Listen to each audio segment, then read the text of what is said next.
피해의식, 그 그림자에서 벗어나기. 나만 빼고 모두 행복한 것 같아. 왜 나한테만 이런 일이 일어날까? 결국 사람들은 나를 이해하지 못해. 이런 생각들이 머릿속을 맴돈다면 당신은 피해의식이라는 그림자 속에 갇혀 있을지도 모릅니다. 피해의식은 마치 우리를 꽁꽁 묶어두는 사슬과 같아서 세상과의 건강한 관계를 맺는 것을 방해하고 삶의 에너지를 갉아먹습니다. 이 피해의식의 그림자에서 벗어나 자기 주도적인 삶을 되찾아야 합니다. 피해의식은 어떻게 시작될까요? 피해의식은 단순히 부정적인 생각의 집합체가 아닙니다. 이는 오랜 기간에 걸쳐 형성된 심리적 패턴입니다. 어린 시절의 트라우마, 반복적인 실패 경험, 혹은 가족이나 사회로부터의 인정결핍 등 다양한 원인이 복합적으로 작용하여 생겨납니다. 이 과정에서 우리는 자신을 상처받은 존재로 규정하고 세상과 타인을 나를 공격하거나 이용하려는 존재로 인식하게 됩니다. 이러한 인식은 스스로를 보호하려는 방어기제에서 비롯되기도 합니다. 상처받을까 두려워 먼저 마음의 문을 닫아버리는 것이죠. 하지만 아이러니하게도 이러한 방어기제는 타인과의 관계를 단절시키고 더 큰 고립감을 느끼게 하여 피해의식을 더욱 심화시킵니다. 피해의식의 가장 위험한 점은 마치 메비우스의 띠처럼 끝없이 반복되는 악순환을 만들어낸다는 것입니다. 사소한 사건조차 자신을 향한 공격이나 무시로 받아들입니다. 예를 들어 동료가 인사를 건네지 않으면 나를 싫어하나 보다 라고 단정합니다. 그리고 왜 나한테만 이런 일이 생기는가 라며 자기 자신을 불쌍히 여기거나 타인에게 분노를 느낍니다. 또한 상황을 개선하려는 노력을 하기보다는 주변에서 자신을 도와주기를 기대하거나 상황에 체념하는 태도를 보입니다. 타인에게 부정적인 감정을 표현하거나 스스로를 고립시켜 관계를 끊어냅니다.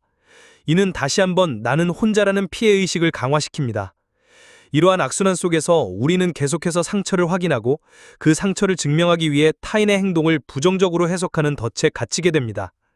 피해의식에서 벗어나는 길은 쉽지 않지만 불가능한 것은 아닙니다. 가장 중요한 것은 피해자 역할에서 벗어나 주체적인 나로 다시 서는 것입니다. 첫째, 나에게 상처 준 그 사건과 직면하기. 피해의식의 뿌리를 찾아보세요. 어린 시절 나를 힘들게 했던 경험, 누군가에게 받은 상처 등 당신을 피해자로 만들었던 결정적인 순간들을 객관적으로 돌아보는 시간이 필요합니다. 이 과정에서 중요한 것은 그 사건 자체에 매몰되지 않고 그 사건이 나에게 어떤 영향을 미쳤는지를 파악하는 것입니다. 그 사건이 나에게 준 감정은 무엇인가? 예로 슬픔, 분노, 무력감. 그 이후 나는 어떤 믿음을 갖게 되었는가? 예로 세상은 위험한 곳이다. 나는 사랑받을 자격이 없다. 이러한 자기 탐색을 통해 피해의식이라는 감정의 덩어리가 사실은 어떤 생각에서 비롯되었는지 명확하게 이해할 수 있습니다. 둘째, 나라는 주어를 회복하기. 피해의식에 젖어 있을 때는 모든 판단의 주체가 타인이 됩니다. 그 사람이 나에게 이렇게 했기 때문에, 세상이 나를 이렇게 만들었기 때문에와 같이 말이죠. 이제 그 주어를 나로 바꿔보세요. 그 사람이 나에게 상처를 줬어. 대신에 그 사람의 행동으로 인해 나는 상처받았고 그 감정을 느끼고 있어 라고 바꿉니다.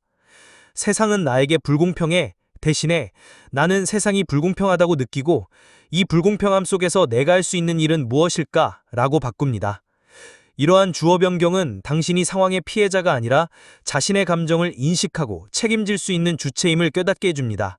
감정은 내가 느끼는 것이고 그 감정에 어떻게 반응할지는 나의 선택이라는 것을 말이죠.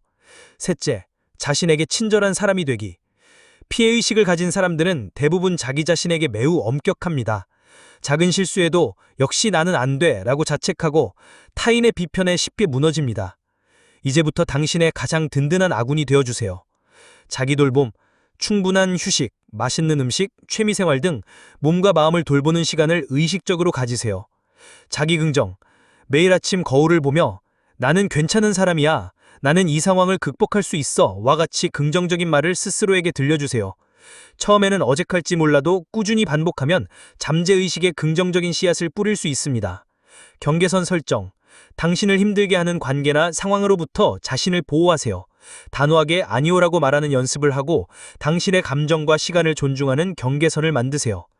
피해의식의 그림자는 한 번에 사라지지 않습니다. 마치 오랜 시간 굳어진 근육을 풀어주듯 꾸준한 노력과 의식이 필요합니다.